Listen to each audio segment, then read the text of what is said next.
Just asking Prakash Raj ಅವ್ರಿಗೆ ಮೋದಿ ಜಪ ಬಿಟ್ಟು ಬೇರೆ ಕೆಲಸನ ಇಲ್ಲ. ಪ್ಯಾಲೆಸ್ಟೀನ್ ನಲ್ಲಿ ನಡೀತಿರೋ ಯುದ್ಧಕ್ಕ ಮೋದಿ ಅವರ ಮೌನ ಕಾರಣ ಅಂತ. ಅದಕ್ಕೆ ಮೌನಮಾ ಇರುಕರ ಮೋದಿಯೂ ಕಾರಣ. 2 ಸ್ಟೇಟ್ ಪಾಲಿಸಿಗೆ ನಮ್ಮ ಭಾರತ ಸಹಿ ಮಾಡಿರೋದು ಪ್ರಕಾಶ್ ರಾಜ್ ಅವ್ರಿಗೆ ಗೊತ್ತಿಲ್ಲ ಅನ್ನಿಸ್ತೀವಿ. ಪ್ಯಾಲೆಸ್ಟೀನ್ ನ ಫ್ರೀ ಮಾಡ್ರಿ ಅನ್ನೋಗಿ ಪ್ಯಾಲೆಸ್ಟೀನ್ ಮಾಡಿದ ಕೆಲಸದ ಬಗ್ಗೆ ಗೊತ್ತಿಲ್ಲೇನ್ರಿ? ಪ್ರಕಾಶ್ ರಾಜ್ ಅವ್ರು ಮಾಡಿರೋ ಟ್ವೀಟ್ ಎಲ್ಲಾನು ಮೋದಿ ಅವರ ಬಗ್ಗೆನ. ಅವ್ರನ್ನ ಬಿಟ್ರೆ ಇವ್ರಿಗೆ ದಿನ ಚಾಲು ಆಗಂಗಿಲ್ಲ ಅನ್ನಿಸ್ತೈತಿ. ಏನೇ ಮಾಡಿದ್ರು ಪ್ಯಾಲೆಸ್ಟೀನ್ ಇಸ್ರೇಲ್ ಯುದ್ಧ ನಿಲ್ಸಕ್ ಆಗಂಗಿಲ್ಲ ಅನ್ನಕತ್ತಿರೋ ಮಂದಿಗೆ ಪ್ರಕಾಶ್ ರಾಜ್ ಅವ್ರು ಏನ್ ಹೇಳ್ತಾರ? ಜಸ್ಟ್ ಆಸ್ಕಿಂಗ್ ತಲಿ ಸರಿ ಐತೇನ್ರಿ ಪ್ರಕಾಶ್ ರಾಜ್ ಅವರ? ಜಸ್ಟ್ ಆಸ್ಕಿಂಗ್ ಗಾಜಾದಾಗ ಯುದ್ಧ ನಡೆಯಾಕತ್ತಿರೋದಕ್ಕೂ ಮೋದಿ ಮೌನವಾಗಿರೋದಕ್ಕೂ ಎಲ್ಲಿದ್ ಏನು ಸಂಬಂಧ? ಜಸ್ಟ್ ಆಸ್ಕಿಂಗ್ ಮೋದಿ ಮಾತಾಡ್ಬಿಟ್ರ ಗಾಜಾದಾಗ ಯುದ್ಧ ನಿಲ್ತೈತಿ ಅಂತ ನೀವು ಅನ್ಕೊಂಡಿರೇನ್ರಿ? ಜಸ್ಟ್ ಆಸ್ಕಿಂಗ್ ನಿಮ್ಮ ಪ್ರಕಾರ ಮೋದಿ ಅವರ ಮಾತಿಗೆ ಅಷ್ಟು ವ್ಯಾಲ್ಯೂ ಐತ್ ಅಂದಂಗ ಆತು. ಜಸ್ಟ್ ಆಸ್ಕಿಂಗ್ ಪ್ಯಾಲೆಸ್ಟೀನ್ ಇಶ್ಯೂ ಅದು ಎಷ್ಟು ದೊಡ್ಡದು? ಜಸ್ಟ್ ಆಸ್ಕಿಂಗ್ 57 ಮುಸ್ಲಿಂ ರಾಷ್ಟ್ರಗಳು ಸೇರ್ಕೊಂಡು ಒಂದು ಇಸ್ರೇಲ್ನ ಬಗ್ಗಸಕ್ಕಾಗವಲ್ತು ಯಾಕ? ಜಸ್ಟ್ ಆಸ್ಕಿಂಗ್ ಪ್ಯಾಲೆಸ್ಟೀನ್ ಸ್ವತಂತ್ರ ದೇಶ ಆಗಲಿ ಅಂತ ಹೇಳಿ ಭಾರತ ಓಟ್ ಮಾಡೈತಿ. 142 ದೇಶಗಳ ಪೈಕಿ ಭಾರತನೂ ಒಂದೈತಿ. ಈ ವಿಷಯ ನಿಮಗೆ ಗೊತ್ತಿಲ್ಲೇನ್ರಿ? ಈ ಪ್ರಕಾಶ್ ರಾಜ್ ಅನ್ನೋ ಬುದ್ಧಿಜೀವಿಗೆ ಮೋದಿ ಜಪ ಮಾಡ್ಲಿಕ್ಕಂದ್ರ ತಿಂದಿದ ಊಟ ಅರ್ಗಂಗಿಲ್ಲ, ನಿದ್ದೆ ಬರಂಗಿಲ್ಲ ಅನ್ನಿಸ್ತೈತಿ. ಖರೆ ರೀ, ನೀವು ಸುಮ್ಮ ಹೋಗಿ ಪ್ರಕಾಶ್ ರಾಜ್ ಅವರ ಟ್ವಿಟರ್ ಹ್ಯಾಂಡಲ್ ಓಪನ್ ಮಾಡ್ರಿ. ಸ್ಕ್ರೋಲ್ ಮಾಡ್ಕೋತಾ ನೋಡ್ರಿ. ಒಂದು 50, 60, 100 ಟ್ವೀಟ ಮೋದಿ ಅವರ ಜಪ್ಪುದು ಇರ್ತಾವ. ಮೋದಿ ಹಂಗ, ಮೋದಿ ಹಿಂಗ, ಮೋದಿ ಮೋದಿ ಮೋದಿ ಮೋದಿ ಬರೀ ಮೋದಿ ಅವ್ರ ಬಗ್ಗೆನ ಟ್ವೀಟ್ ಜಪ. ಇದೊಂದು ರೀತಿ ಅವ್ರ ಬಗ್ಗೆ ಇವ್ರು ಮಾತಾಡೋ ಚಟ ಬೆಳೆಸ್ಕೊಂಡ್ಬಿಟ್ಟಾರ. ಮೊನ್ನೆ ಅಷ್ಟ ಚೆನ್ನೈಗೆ ಹೋಗಿದ್ರು ಪ್ಯಾಲೆಸ್ಟೀನ್ ಹೋರಾಟ ಮಾಡಾಕ. ಅಲ್ಲಿ ಪ್ರಕಾಶ್ ರಾಜ್ ಅವರು ಒಂದು ಮಾತು ಹೇಳಿದ್ರು. ಮೋದಿ ಅವರ ಮೌನ ಪ್ಯಾಲೆಸ್ಟೀನ್ ಒಳಗ ಯುದ್ಧ ನಿಲ್ಲಲ್ದಕ್ಕ ಕಾರಣ ಅಂದ್ಬಿಟ್ರು.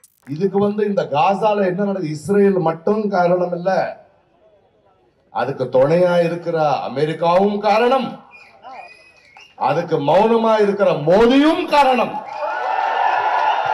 அதை எதிர்த்து பேசாத ஒவ்வொரு மனிதனும் காரணம். ನಿನ್ನೆ ಇನ್ನೊಂದು ಟ್ವೀಟ್ ಮಾಡ್ಯಾರ. ಏರ್ಪೋರ್ಟ್ ಒಳಗ ಅದ್ಯಾವುದೋ ಏರ್ಪೋರ್ಟ್ ಒಳಗ ಮೋದಿ ಅವರ ಸ್ಟ್ಯಾಚ್ಯೂ ಮುಂದೆ ನಿಂತ ಫೋಟೋ ತಕ್ಕೊಂಡು ಮೀಟ್ ಆದ್ವಿ, ಮಾತಾಡಕ್ಕಾಗ್ಲಿಲ್ಲ, ಮಾತೇ ಆಗ್ಲಿಲ್ಲ ಅಂತ ಬರ್ಕೊಂಡಾರ. ಇದು ಎಂತಾದ್ರಿ? ಸ್ಟ್ಯಾಚ್ಯೂ ಮುಂದೆ ಹೋಗಿ ಮೋದಿ ಮಾತಾಡ್ಲಿಲ್ಲ ಅಂದ್ರ ನಿಮಗ ಏನ್ ಮಾಡ್ಬೇಕಂತ ಹೇಳ್ತೀನಿ ಕೇಳ್ರಿ. ಒಂದು ಶ್ರೀಕೃಷ್ಣನ ದೇವಸ್ಥಾನಕ್ಕೆ ಹೋಗ್ರಿ, ಶ್ರೀರಾಮನ ದೇವಸ್ಥಾನಕ್ಕೆ ಹೋಗ್ರಿ, ಹನುಮಂತನ ದೇವಸ್ಥಾನಕ್ಕೆ ಹೋಗ್ರಿ. ಅಲ್ಲಿ ದೇವ್ರ ಮೂರ್ತಿ ಮುಂದೆ ನಿಂತ ಮಾತಾಡ್ರಿ. ಮಾತಾಡಿ ಅವಾಗ ನಿಮಗೆ ದೇವರು ಅಟ್ಲೀಸ್ಟ್ ಮಾತಾಡ್ಲಿಕ್ಕೂ ರೆಸ್ಪಾನ್ಸ್ ಮಾಡ್ಲಿಕ್ಕೂ ಒಳ್ಳೆಯ ಬುದ್ಧಿಯರೇ ಕೊಡ್ತಾರೆ. ಅದನ್ನ ಬಿಟ್ಟು ಇಂಥ ಪಾಲ್ತು ಸ್ಟ್ಯಾಚ್ಯೂ ಮುಂದೆ ನಿಂತ ಅವ್ರು ಮಾತಾಡಲಿಲ್ಲ, ಇವ್ರು ಮಾತಾಡಲಿಲ್ಲ, no use. Just asking Prakash Raj ಅವರ ವಿಷಯ ಏನು ಗೊತ್ತೇನ್ರಿ? ಈ ಪ್ಯಾಲೆಸ್ಟೀನ್ ಇಶ್ಯೂ ಸಾಲ್ವ್ ಆಗವಲ್ತು, ಯುದ್ಧ ನಿಲ್ವಲ್ತು, ಯಾರು ಶಾಂತಿ ಇಷ್ಟಪಡವಲ್ರು ಯಾಕ ಅಂತ ನಿಮ್ಗೆ ಗೊತ್ತೇನ್ರಿ? ಇಷ್ಟೆಲ್ಲ ಪ್ರಯತ್ನಗಳು ನಡೆದ್ರು ಯುದ್ಧ ನಿಲ್ವಾತು ಯಾಕ? ಇಸ್ರೇಲ್ ಶಕ್ತಿ ಇರೋ ದೇಶ, ಪವರ್ ಇರೋ ದೇಶ, ಶಸ್ತ್ರಾಸ್ತ್ರಗಳ ಭರ್ಜರಿಯಾಗದಾವ ಅದ್ರ ಕಡೆ.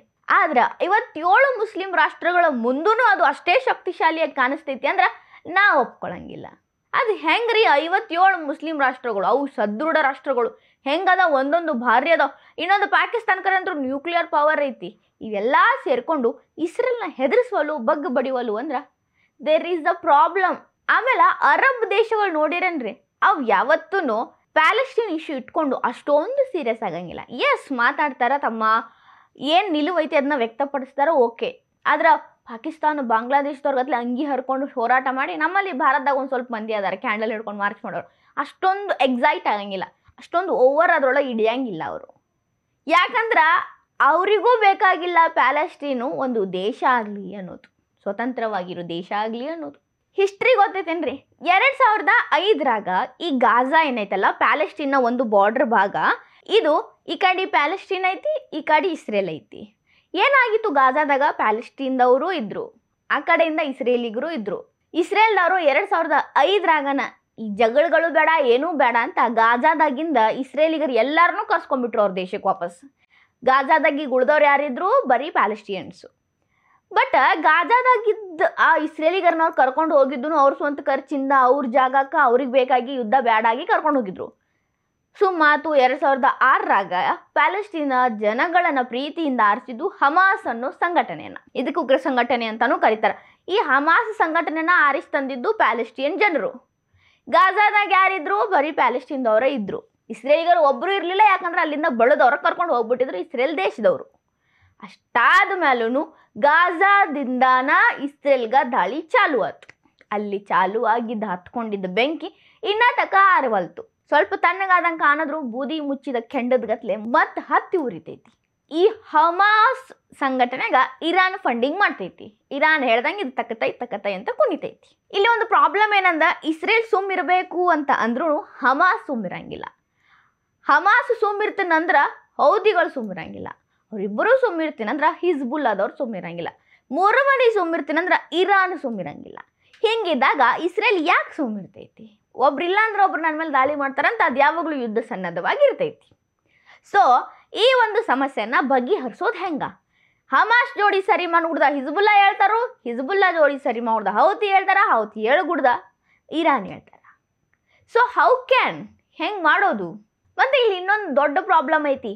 ಇಷ್ಟು ಶತ್ರುತ್ವ, ಇಷ್ಟೊಂದು ವೈರತ್ವ ಬೆಳ್ಯಾಕತ್ತಾನ ಹಮಾಸ್ ಏನಂತೈತಿ, ಪ್ಯಾಲೆಸ್ಟೀನ್ ಏನೈತಲ್ಲ ಆ ಪ್ಯಾಲೆಸ್ಟೀನಿಂದ ಹಿಡಿದು ಇಸ್ರೇಲ್ ಇರೋ ಜಾಗಾನು ನಮಗ ಬೇಕು, ಸಂಪೂರ್ಣವಾಗಿರೋ ಪ್ರದೇಶ ಅದು ಪ್ಯಾಲೆಸ್ಟೀನ್ ಆಗಬೇಕು ಅನ್ನೋದು. ಇಸ್ರೇಲ್ ಏನಂತೈತಿ, ಹಮಾಸ್ ಆಳಾಕತ್ತಿರೋ ಪ್ಯಾಲೆಸ್ಟೈನ್ ಇರೋ ಜಾಗ ಇಂದ ಹಿಡಿದು ಇಸ್ರೇಲ್ ತನಕನು ಸಂಪೂರ್ಣ ಜಾಗ ನಮಗ ಬೇಕು ಅಂತಾರೆ. ಇಬ್ಬರದು ಆಲೋಚನೆ ಒಂದ, ಇಡೀ ಜಾಗ ಅವ್ರವ್ರದ್ದಾಗಬೇಕು ಅನ್ನೋದು. ಸೊ ಇಲ್ಲಿ ಯಾರು ಶಾಂತರಾಗಕ್ಕೆ ರೆಡಿನ ಇಲ್ಲ. ಪ್ಯಾಲೆಸ್ಟೀನಾಗ ಸಣ್ಣ ಸಣ್ಣ ಹುಡುಗರು ಹೇಳ್ತಾವ, from the river to the sea Palestine will be free. ಅಂದ್ರ ನದಿಯಿಂದ ಹಿಡಿದು ಸಮುದ್ರ ತನಕ ಅಲ್ಲಿರೋ ಸಮುದ್ರ ದಂಡಿಯಿಂದ ಈ ಕಡೆ ಇರೋ ನದಿ ದಂಡಿಯಿಂದ ಎಲ್ಲಾನು ಅವ್ರದ್ದು ಬೇಕು. ಅಂದ್ರ ಅದ್ರ ನಡ್ಬರ್ಕ ಇಸ್ರೇಲ್ ಐತಿ. ಇಸ್ರೇಲ್ನ ತುಳಿದು ಹಾಕ್ರಿ, ನಾಶ ಮಾಡ್ರಿ, ಒಟ್ನಾಗ ಆ ಜಾಗ ನಮ್ಮದು ಮಾಡ್ಕೋಬೇಕು ಅನ್ನೋದು ಅಲ್ಲಿ ಎಲ್ಲರಿಗೂ ಕಲಿಸ್ಕೊಟ್ಟು ಬಿಟ್ಟಾರ. ಅಲ್ಲಿ ಯಾರು ಶಾಂತಿಯಿಂದ ಇರಕ್ಕೆ ರೆಡಿ ಇಲ್ಲ. ಈಗೇನ ಇವರು 142 ಮಂದಿ ದೇಶಗಳು, ನಿನ್ನೆಷ್ಟು ಬ್ರಿಟನ್ನು ಅದಕ್ಕೆ ಒಪ್ಪಿಗೆ ಕೊಟ್ಟೈತಿ. ಇವರೆಲ್ಲ ಸೇರ್ಕೊಂಡು 2 ಸ್ಟೇಟ್ ಮಾಡಕ್ಕೆ ಹೊಂಟಾರಲ್ಲ, ಮಾಡಬಹುದು. ಆದ್ರೆ ಅಲ್ಲಿ ಏನು ಮಾಡ್ಬೇಕಾಗ್ತೈತಿ ಅಂದ್ರೆ 2 ದೇಶಗಳ ಬಾರ್ಡರ್ ಒಳಗೆ 5-5 ಕಿಲೋಮೀಟರ್ವರೆಗೂ ಬಫರ್ ಝೋನ್ ಅಂತ ಮಾಡಬೇಕು. ಅದನ್ನ ಮಾಡಿದ ಮೇಲೆ ಅಲ್ಲಿ ಯಾರು ಇರಬೇಕು ಗೊತ್ತೇನ್ರಿ ಕಾವಲಿಗೆ? ವಿಶ್ವಸಂಸ್ಥೆ ಶಾಂತಿ ಪಾಲನಾ ಪಡೆ ಇಡಬೇಕು. ಅವರು ಆ ಸೈನಿಕರು ಇಸ್ರೇಲ್ ಮೇಲೆ ಬೇರೆ ಯಾರೇ ದಾಳಿ ಮಾಡಿದ್ರು ಅವ್ರನ್ನ ದಾಟ್ಕೊಂಡು ಇಸ್ರೇಲ್ ಮುಟ್ಟಬೇಕು. ಇಸ್ರೇಲ್ದವರು ಅಷ್ಟ ಪ್ಯಾಲೆಸ್ಟೀನ್ ಮುಟ್ಟಬೇಕು ಅಂದ್ರೆ ಆ ಸೈನಿಕರನ್ನ ದಾಟ್ಕೊಂಡ ಮುಟ್ಟಬೇಕು. ಹಿಂಗೊಂದು 50 ವರ್ಷ ಕಾವಲಿಟ್ರು ಅಂದ್ರೆ, ಈ ಪ್ಲಾನ್ ಮಾಡಿದ್ರು ಅಂದ್ರೆ ಮೇ ಬಿ ನಾ ಹೇಳ್ತೀನಿ ರೀ, ಮೇ ಬಿ ಈ ಸಮಸ್ಯೆ ಬಗೆಹರಿಬಹುದು. 50 ವರ್ಷಗಳ ಕಾಲ ಯುದ್ಧ ನಿಲ್ಲಬಹುದು. ಆದ್ರೆ ಇಲ್ಲ ನಾವೇನು ಮಾಡಂಗಿಲ್ಲ, ಬಾರ್ಡ್ರ್ ಹಾಕ್ತೀವಿ, ಈ ಕಡೆಯವ್ರು ಈ ಕಡೆ, ಈ ಕಡೆಯವ್ರು ಈ ಕಡೆ ಅಂದ್ರೆ ಅಲ್ಲಿ ಮತ್ತೆ ಯುದ್ಧ 1 ವಾರ ಇರ್ತೈತಿ, ಸುಮ್ಮ 2 ವಾರ ಇರ್ತೈತಿ, ಸುಮ್ಮ 3ನೇ ವಾರ ಮತ್ತೆ ಮುಗಿಲಿರ್ತೈತಿ. ಆ 2 ದೇಶಗಳು ಸುಮ್ಮಿರಕ್ಕೆ ಚಾನ್ಸೇ ಇಲ್ಲ. ಒಬ್ಬರು ಸ್ವಲ್ಪ ಸಿಡಿದ್ರು ಇನ್ನೊಬ್ರು ಇನ್ನು ಡಬಲ್ ಸಿಡ್ಯಾಕೆ ರೆಡಿ ಅದಾರ. ಆ್ಯಕ್ಚುಲಿ ಇಲ್ಲಿ 57 ಮುಸ್ಲಿಂ ರಾಷ್ಟ್ರಗಳು ವೋಟ್ ಏನೋ ಮಾಡ್ಯಾವು 2 ಸ್ಟೇಟ್ ಪಾಲಿಸಿ ಬರಲಿ ಅಂತ. ಬಟ್ ಆ 57 ರಾಷ್ಟ್ರಗಳು ಮನಸ್ಸು ಮಾಡಿದ್ರೆ ಯಾವತ್ತೋ ಪ್ಯಾಲೆಸ್ಟೀನ್ ಸ್ವತಂತ್ರ ದೇಶ ಆಗ್ತಿತ್ತು, ರೆಕಗ್ನೈಸ್ ಆಗ್ತಿತ್ತು ಎಲ್ಲ ದೇಶಗಳ ಕಣ್ಣಾಗ ಅದು ಒಂದು ದೇಶ ಅಂತ. ಬಟ್ ಅವರಿಗೆ ಬಾಯಿ ಮಾತಿಗೆ ಬೇಕಾಗೈತಿ, they do want 2 state policy. And ಒಂದು ವೇಳೆ 100% ನೀವು ಪ್ಯಾಲೆಸ್ಟೀನ್ ಸ್ಟೇಟ್ ಅಂತ ಘೋಷಣೆ ಮಾಡಿದ್ರಿ ಅಂದ್ರೂ ಇಸ್ರೇಲಿನ ಪ್ರತಿಯೊಬ್ಬ ಜ್ಯೂಸ್ ಅಂದರೆ ಯಹೂದಿಗಳ ಪ್ರಾಣಕ್ಕೆ ಕುತ್ತೈತಿ. ಅವರು ತುಂಬ ಕ್ರೂರಿಗಳದಾರ, ಯಾವುದೇ ರೀತಿ ನಿರ್ದಾಕ್ಷಿಣ್ಯವಾಗಿ ಸಾಯಿಸಕ್ಕೆ ರೆಡಿ ಅದಾರ. ಸೊ ಏನೇ ಡಿಸಿಷನ್ ತಗೊಂಡ್ರು ಭಾಳ ಮುಂದಿಂದ ಹಿಂದಿಂದ ಯೋಚನೆ ಮಾಡಿ ತಗೋಬೇಕು ಅನ್ನೋದು ಆಗ ನಿರ್ಧಾರ ಆಗತೈತಿ.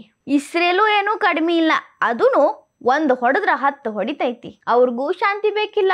ಆ್ಯಂಡ್ ಪ್ರಕಾಶ್ ರಾಜ್ ಅವರ ಇಷ್ಟೆಲ್ಲ ಸಮಸ್ಯೆಗಳಿಟ್ಕೊಂಡು ಪ್ಯಾಲೆಸ್ಟೀನ್ ಒಳಗೆ ಇಷ್ಟೆಲ್ಲ ಸಮಸ್ಯೆಗಳು ತುಂಬಿಕೊಂಡು ಅದನ್ನು ಬಗೆಹರಿಸೋದು ಹೆಂಗ ಅಂತ ನೀವು ಹೇಳ್ರಿ. ಜಸ್ಟ್ ಆಸ್ಕಿಂಗ್ ಪ್ರಕಾಶ್ ರಾಜ್ ಅವ್ರಿಗೆ ಇದು ಗೊತ್ತಿತ್ತೋ ಗೊತ್ತಿಲ್ಲೋ, ಪ್ಯಾಲೆಸ್ಟೀನ್ ಪರವಾಗಿ ಹೋರಾಟ ಮಾಡೋರಿಗೆ ಏನೂ ಇಲ್ಲ, ನಾವು ಏನು ಅನ್ನತ್ತೂ ಇಲ್ಲ. ಪ್ರಕಾಶ್ ರಾಜ್ ಅವರು ನೀವು ಹೋರಾಡತ್ತೀರಿ ಹೋರಾಡ್ರಿ, ಬಟ್ ಅಲ್ಲಿರೋ ಸಮಸ್ಯೆಗಳನ್ನ ಅರಿತುಕೊಂಡು ಮಾತಾಡ್ರಿ. ನೀವು ಯಾರ್ದು ತಪ್ಪು ಅಂತೀರಿ? ಮೊದಲು ಯುದ್ಧ ಮಾಡಿದ್ದಾನ ಪ್ಯಾಲೆಸ್ಟೀನ್ ಐತಿ, ನೀವು ಅದನ್ನು ಸರಿನೂ ಅನ್ನೋಕ್ಕಾಗಲ್ಲ, ತಪ್ಪು ಅನ್ನೋಕ್ಕಾಗಲ್ಲ. ಇಸ್ರೇಲ್ ಯುದ್ಧ ಮಾಡಿದ್ಮೇಲೆ ನಾನು ಯಾಕೆ ಕೈ ಕಟ್ಕೊಂಡು ಕುಂದ್ರಲಿ ಅಂತ ಅದು ಹೇಳ್ತೈತಿ. ನೀವು ಅದನ್ನೂ ಸರಿ ಅನ್ನೋಕ್ಕಾಗಲ್ಲ, ಅದನ್ನೂ ತಪ್ಪು ಅನ್ನೋಕ್ಕಾಗಲ್ಲ. ಇಲ್ಲಿ ಒಳಗೊಳಗ ಭಾಳಷ್ಟು ವೈರತ್ವ ಐತಿ. ಇದು ತಲಾಂತರಗಳಿಂದ ನಡ್ಕೊಂಡು ಬಂದೈತಿ. ಒಬ್ಬರ ಮೇಲೆ ಒಬ್ರು ಹಲ್ಲು ಕಡಿಯೋದು ನಿಂತಿಲ್ಲ. ನೀವು ಅದೆಲ್ಲ ತಗೊಂಡು ಬಂದ ನರೇಂದ್ರ ಮೋದಿಯವರ ಮೌನ ಕಾರಣ ಅಂತೀರಿ, ಮೋದಿಯವ್ರಿಗೆ ಹಿಂಗೆ ಟಾರ್ಗೆಟ್ ಮಾಡ್ತೀರಿ. ಇದಕ್ಕೆ ನಾನು ನಿಮಗೆ ಏನು ಹೇಳಿ? ಜಸ್ಟ್ ಆಸ್ಕ್ ಮಾಡ್ಲೋ, ಜಸ್ಟ್ ಟೆಲ್ ಮಾಡ್ಲೋ ಗೊತ್ತಾಗೋದು. ಈ ವಿಡಿಯೋ ನಿಮಗೆ ಇಷ್ಟ ಆಗಿದ್ರೆ ಲೈಕ್ ಮಾಡಿರಿ, ಶೇರ್ ಮಾಡಿರಿ, ಕಮೆಂಟ್ ಮಾಡಿರಿ. ನಾ ಇಂಥ ಹೆಚ್ಚಿನ ವಿಡಿಯೋ ನೋಡಕ್ಕೆ ಹೊಸದಿಗಂತ ಡಿಜಿಟಲ್ ಚಾನಲ್ಗೆ ಸಬ್ಸ್ಕ್ರೈಬ್ ಆಗ್ರಿ.